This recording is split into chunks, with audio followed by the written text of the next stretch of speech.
More than 5,000 secondary school teachers in Katsina State have declared their support for the APC Gubernatorial candidate, Dikko Umar Radda, and the Asiwaju-Shettima ticket.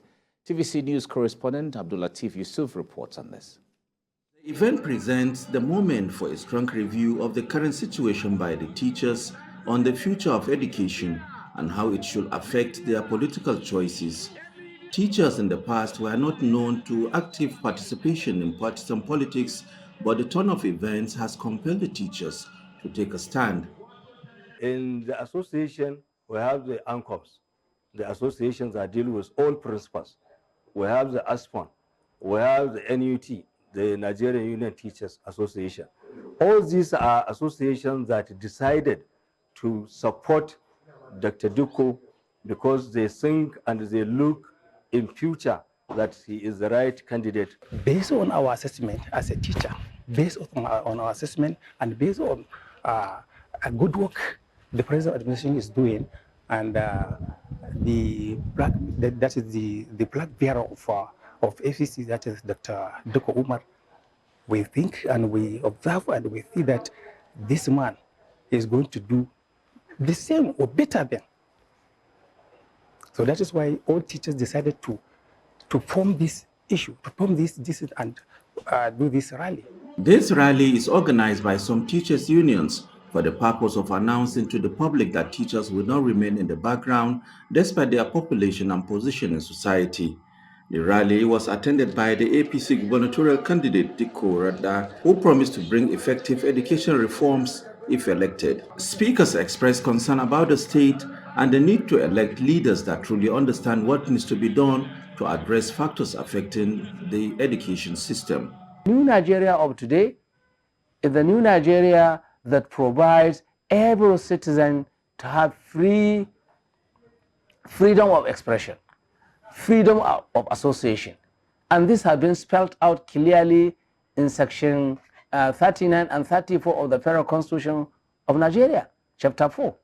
That is why we felt as teachers, we felt as Nigerians, we can call for a rally, we can associate with whosoever we want. Whoever emerges governor in 2023 has his work cut out with issues like out-of-school children, teachers' recruitment, and school infrastructural development needing to be speedily addressed.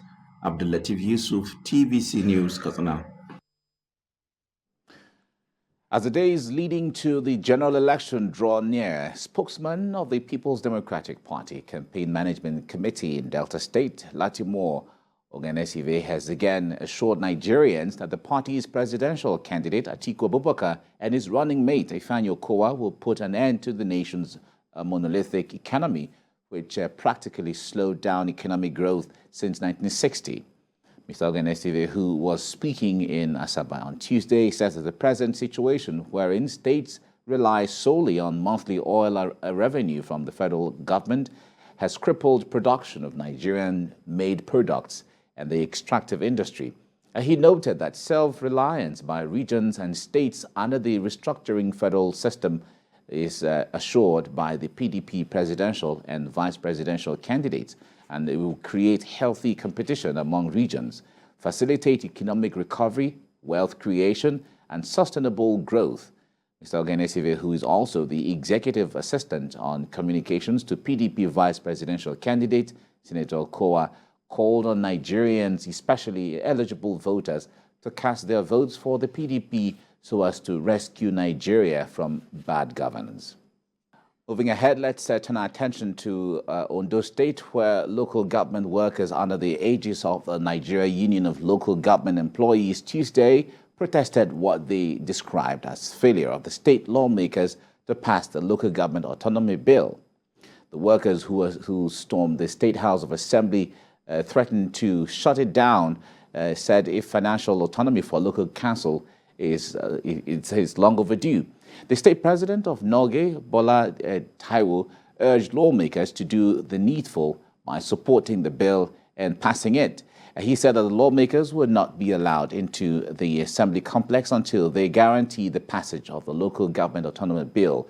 Deputy Minority Leader Tomide Akinri-Bido denied the allegations that the assembly was under pressure to reject local government autonomy. They have refused us twice. They have refused us twice. This is the third time. This is the third time. I believe we are going to win this time around. Because we need 24 states. That is the 2/3 of the whole state of the statistics of the federal of Nigeria. Understand? And we are pleading. Then, ladies and gentlemen, we have a weapon with us. Yes. That is our PVC. Yes. The national secretariat had passed a circular to us that all Noge staff should go and look for their PVC. On the road.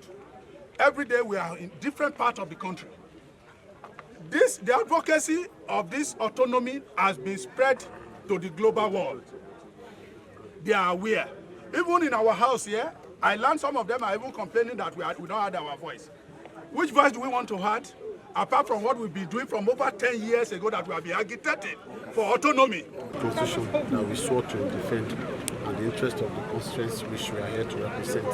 So be rest assured that the decision that will come out of the State Assembly will reflect our allegiance to the Constitution and the Now let's go to Abuja, where in Borno State, where a particular issue has continued to elicit conflicting reports. Now, it is whether the northeastern state is under any form of Boko Haram control or not. Our correspondent Sifon STN finds out about this. Borno State has witnessed some of the worst Boko Haram violence since the beginning of the insurgency in 2009. Prior to 2015, nearly 17 local council areas were under Boko Haram occupation. Before the coming of this administration, out of the 27 local governments in Borno, almost out of the 27, 17 local governments are under control of Boko Haram. A lot has changed since then. Troops have recaptured many of the villages and towns that fell to the insurgents. According to the governor, life has returned to more than 20 communities following the resettlement of IDPs. But the sticking point is any part of Borno State under any form of control or occupation by the insurgents? No single local government in Borno is under the control of the Boko Haram. Up to now, Guzamala local government headquarters, there is no single person in the local government headquarters. There is no civilian or security agencies, either military or paramilitary in Guzamala local government headquarters. So to me, still this local government is under the control of Boko Haram. Reports indicate that since he assumed office in May 2019, Governor Zulum has visited all local council areas except Guzamala.